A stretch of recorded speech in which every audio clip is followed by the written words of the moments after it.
Anthony Smith says that Jon Jones is mentally exhausting Tom Aspinall. I've said this as well on my channel. Great minds think alike. Now, the reason this is true is because Tom Aspinall, historically, if you look at his record, stays active. He likes to fight with quick turnarounds. He doesn't like to sit at home waiting for a call. And that's essentially what he's doing with Jon Jones, and he's been doing it for a while, and I think it's going to end up being a disservice to him.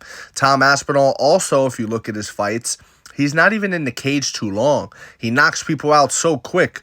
But with that said, that's a lack of experience, right?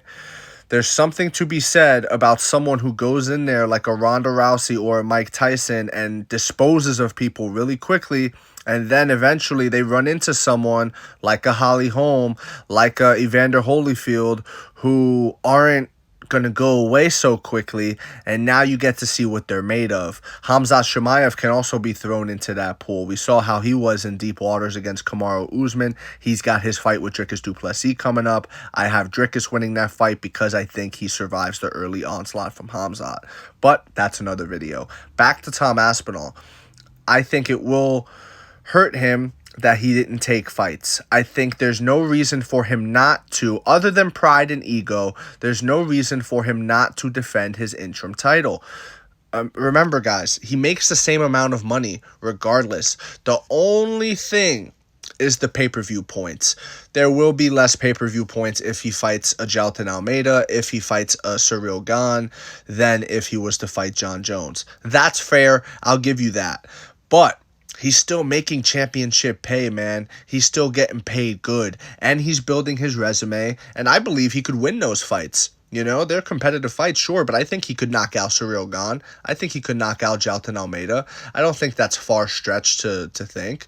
So why not build your legacy, build your resume, stay active, right? Stay competing, keep the body moving, you know, not just in training, because people aren't really trying to take your head off in training for real, like they are in a fight, right? So I don't know. I think this is a bad move by Aspinall, and I agree with Anthony Smith. Well, I should say he agrees with me because I've said this, you know, months and months before he came out and said it. So, yeah, like I said, bad move on Aspinall.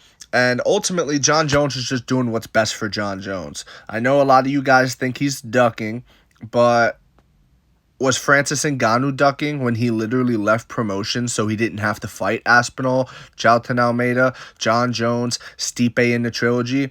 Or was he doing what's best for himself? These corporations, no matter what it was, it may even be one that you work for, they look out for themselves. They don't really care about the customer. They don't care about the fans. They care about their bottom line, and they will cut corners on how to do that. And by cutting corners, they may, you know, take a zero off of your contract if you fight for them. You get what I'm saying? So if you're Jon Jones, if you're Francis, if you're any fighter, you have to do what's best for you.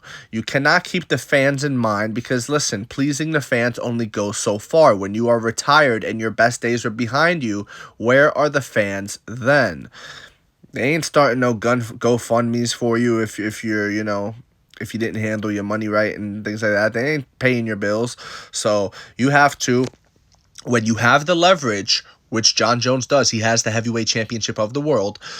When you have the leverage, you have to use it. And I don't fault him for it. I know a lot of people do because he's easily hateable. He's popped for drug tests before. He's done, you know, a lot of people don't like his outside the cage behavior, you know, domestic violence stuff, a lot of stuff with Jon Jones. Me personally, I don't get involved in people's personal matters.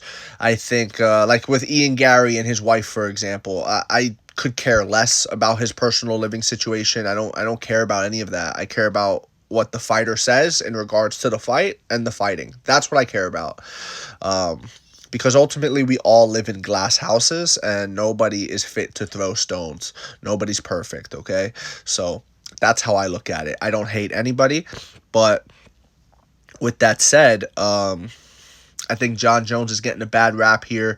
Anthony Smith agrees with me. He is correct. Great minds think alike. And Tom Aspinall, I think it's going to hurt him that he wouldn't stay active when he very well could have. So let me know what you think in the comment section below, whether you agree or disagree. It does not matter. Just join the discussion, follow for more, and leave a like if you enjoyed the time spent. Thank you. You are all appreciated.